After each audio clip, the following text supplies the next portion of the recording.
Hi everybody, it's Plow at Fire. Like, comment, and subscribe.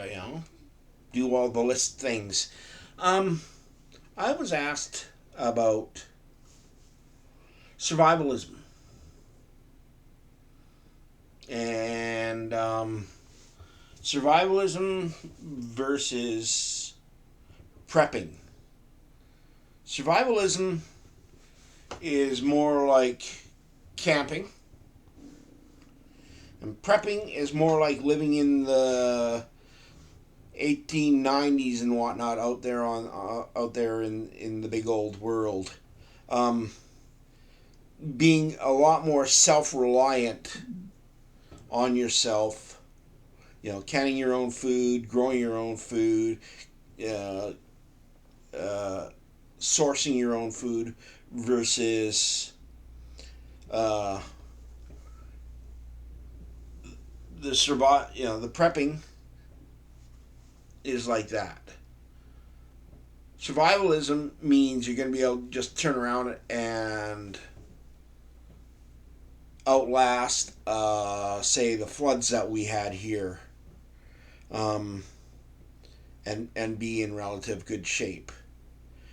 Like I say, it's more like camping. I went and lasted the first couple days living out of my tracker, because when I uh, relocated from here, I grabbed a couple of tote boxes of various sorts of food and cooking implements and stuff like that. And I stayed a couple of days until I went and was able to finally be hat in hand to the Red Cross and get myself a place to stay.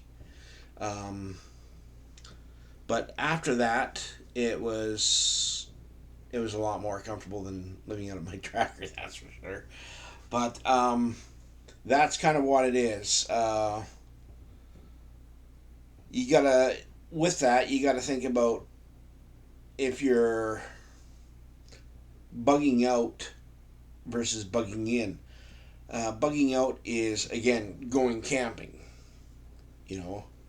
Um, and then are you going out camping with a little minimalistic kit, which is like a little day bag, versus going out with a full rucksack and, knowing that you're going to be out there for a while.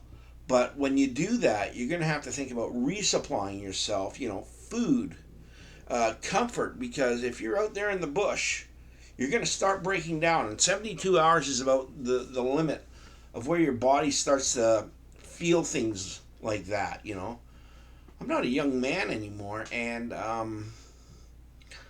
know I could do it for a couple of days, but not like I used to. When I was a younger man, we did 2 weeks out in the mountains of Norway.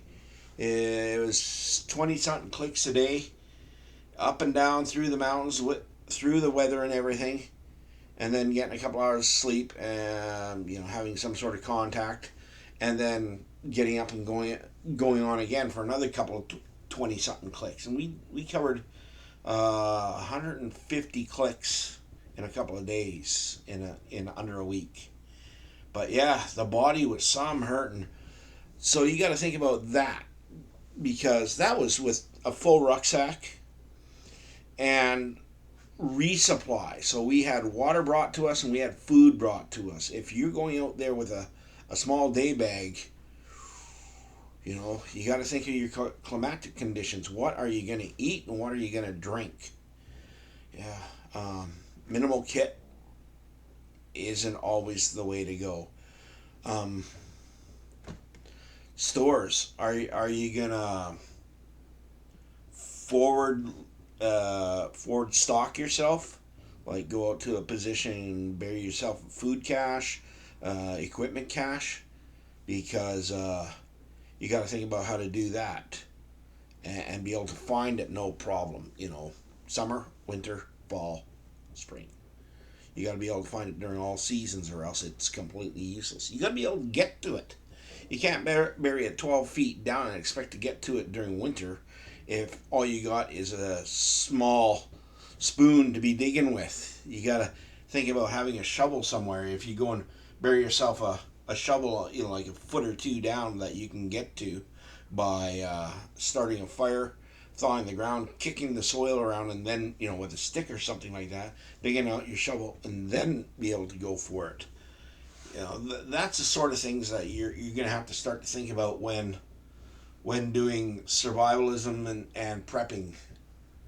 Lots of things that many people don't think about, thinking, oh, I'll just get myself a bag and put in a stove, and I'll put in myself a little saw and a little and hammock, and yeah, I'll be good. But yeah, that's during a very slim percentage of time. You got to think about it year round, unfortunately, and unfortunately, it's the year round bit that gets a lot of people in problems. Anyway, just something for you guys to think about. Play with fire, like, comment, and subscribe.